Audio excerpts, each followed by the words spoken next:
ವಿರಾಮದ ನಂತರ ಮತ್ತೊಮ್ಮೆ ಸ್ವಾಗತ.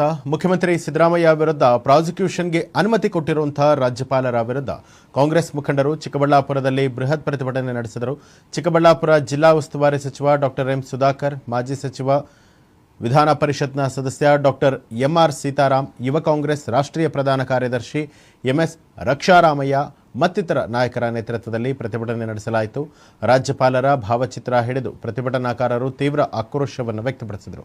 ಇನ್ನು ಸಿದ್ದರಾಮಯ್ಯ ಅವರ ಮುಖವಾಡ ಧರಿಸಿರುವಂತಹ ಕಾಂಗ್ರೆಸ್ ಕಾರ್ಯಕರ್ತರು ಅರೆಬೆತ್ತಲೆ ಮೆರವಣಿಗೆಯನ್ನು ಕೂಡ ನಡೆಸಿದರು. ಚಿಕ್ಕಬಳ್ಳಾಪುರ ಜಿಲ್ಲಾ ಕೇಂದ್ರದಲ್ಲಿ ಕಾಂಗ್ರೆಸ್ ಪಕ್ಷದ ಜಿಲ್ಲಾ ಘಟಕ ಹಮ್ಮಿಕೊಂಡಿದ್ದಂಥ ರಾಜ್ಯಪಾಲರ ವಿರುದ್ಧದ ಪ್ರತಿಭಟನಾ ಮೆರವಣಿಗೆಗೆ ಚಾಲನೆ ನೀಡಿ ಮಾತನಾಡಿದಂಥ ಜಿಲ್ಲಾ ಉಸ್ತುವಾರಿ ಸಚಿವರು ಆದಂಥ ಉನ್ನತ ಶಿಕ್ಷಣ ಸಚಿವ ಡಾಕ್ಟರ್ ಎಂಸಿ ಸುಧಾಕರ್, ರಾಜ್ಯಪಾಲರ ಕ್ರಮ ಅಸಂವಿಧಾನಿಕ ಹಾಗೂ ರಾಜಕೀಯ ಪ್ರೇರಿತ ದುರುದ್ದೇಶಪೂರಿತ ಕ್ರಮ ಅಂತ ಹೇಳಿ ವಾಗ್ದಾಳಿಯನ್ನು ನಡೆಸಿದರು.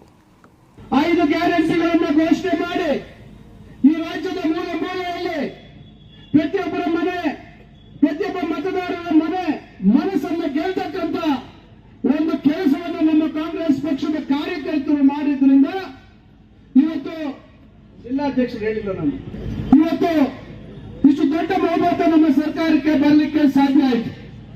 ಸರ್ಕಾರ ಅಸ್ತಿತ್ವಕ್ಕೆ ಬರೋದಕ್ಕಿಂತ ಮುಂಚಿತವಾಗಿ ಎಲ್ಲ ಮಾಧ್ಯಮಗಳಲ್ಲಿ ಬಿಜೆಪಿಯವರು ಇರಬಹುದು, ಏನೋ ಹಿಂಭಾಗದಿಂದ ಅಧಿಕಾರ ಮಾಡ್ತೀವಿ ಅಂತಕ್ಕಂಥ ಆಸೆ ಇಟ್ಕೊಂಡು ಸಿಂಗಪುರ್ಗೆ ಹೋಗಿ ಕೂತಿದ್ದಂತ ಎಚ್ ಡಿ ಕುಮಾರಸ್ವಾಮಿ ಅವರ ಜನತಾದಳ ಇರಬಹುದು, ಇವರೆಲ್ಲರೂ ಪ್ರಾರಂಭ ಮಾಡಿದ್ರು.